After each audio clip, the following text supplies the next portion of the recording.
Hello tout le monde, on se retrouve aujourd'hui avec ce maquillage de moitié de visage brûlé. Donc je me suis inspirée du personnage dans la série American Horror Story dans la saison 1. J'essaierai de vous mettre une photo dans l'écran pour ceux qui connaissent pas. Du coup, après avoir mis ma lentille que d'un côté et m'être attaché les cheveux, je commence par prendre de la gélatine. Oui, donc on peut faire un effet brûlé avec de la gélatine, ça marche super bien. Je prends aussi un peu d'eau dans un récipient et de la glycérine végétale. Alors ça se trouve en pharmacie je crois, mais moi je l'ai pris sur Amazon pour pas très cher. Ensuite je verse 2 sachets de gélatine dans une tasse. À ça je viens ajouter quelques cuillères à soupe d'eau, donc vous voyez en fonction de la quantité il faut obtenir une espèce de pâte comme je vous montre à l'image. Et ensuite à ça j'ajoute 3 cuillères à soupe de glycérine végétale. Ensuite je prends de la vaseline et comme tous mes autres maquillages je viens en appliquer sur mes racines de cheveux, sur les petits cheveux sur le côté pour éviter que ça accroche par la suite. Ensuite je prends ma colle et je viens fixer mon sourcil puisque on va le cacher donc il faut le fixer. Et pour faire tenir tout ça je viens poudrer avec de la poudre libre transparente. Je suis allée mettre ma tasse à chauffer au micro-ondes pour environ 20 secondes après avoir en fonction de la puissance de votre micro-ondes. Il faut obtenir une texture, comme vous voyez à l'écran, ni trop liquide ni trop épaisse. Il faut que ça puisse tenir au visage en fait sans trop couler. Donc moi je mets toujours de ma spatule parce que ça évite de prendre les doigts. Vous pouvez bien l'appliquer avec une cuillère ou autre si vous n'avez pas de spatule. Et donc comme vous le voyez ça va vraiment créer un effet de peau qui aurait coulé en fait avec la brûlure tout simplement. Donc s'il y a des petits morceaux entre guillemets, des petits grumeaux, laissez-les, c'est ce qui va créer les reliefs sur le visage.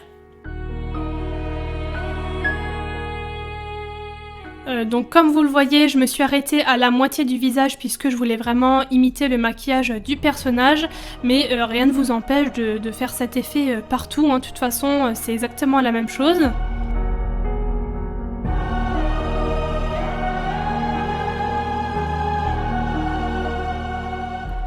Quand le résultat me convient, je laisse sécher environ 10-15 bonnes minutes pour que ce soit bien sec et je viens poudrer le tout avec ma poudre libre et un gros pinceau.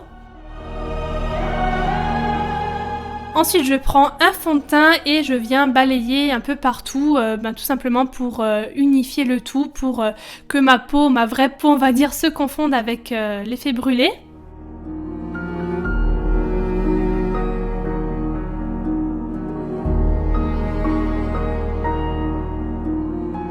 Ensuite je prends ma palette de fard gras et je viens mélanger ces deux teintes là, donc ce vieux rose avec cette teinte claire un peu blanc beige. Donc je viens avec un gros pinceau passer sur les reliefs, plus précisément les creux pour les faire ressortir.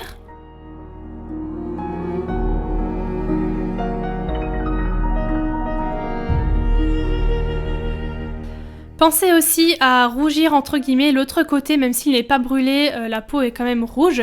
Donc pareil avec ce mélange de teintes, je viens passer un peu sur l'autre côté également.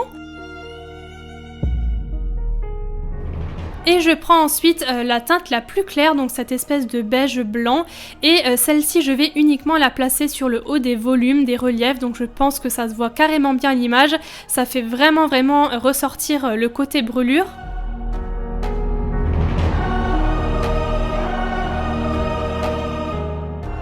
Maintenant pour marquer la profondeur des creux, on va prendre une teinte rose beaucoup plus foncée avec un pinceau plus précis. Donc en fait pour ce maquillage là c'est vraiment qu'une histoire de volume et de relief, on va dire ça comme ça, avec les ombres et tout ça, mais vous voyez que ça change carrément tout.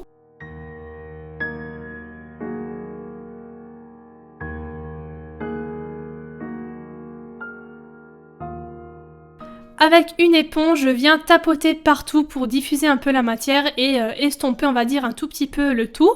Et pour terminer, avec un pinceau plus précis, je prends du blanc et je viens le mettre très légèrement sur les surfaces. Et puis pour les cheveux, c'est le détail qui change tout, je trouve, c'est de l'huile de coco. Ça va vraiment vous donner un effet de cheveux très sale et très mal entretenu, mais pour autant ça vous fait un très bon soin puisque l'huile de coco c'est très bon pour les cheveux et en plus ça sent très bon, donc voilà, c'est un peu un 2 en 1. Du coup voilà pour ce maquillage qui est terminé. N'hésitez vraiment pas à me donner tous vos avis dans les commentaires, ça me fait toujours hyper plaisir de voir vos petits mots et de vous répondre, et aussi à liker la vidéo si le maquillage vous a plu. Moi je vous fais plein de gros bisous et je vous retrouve très bientôt pour un nouveau make-up d'Halloween.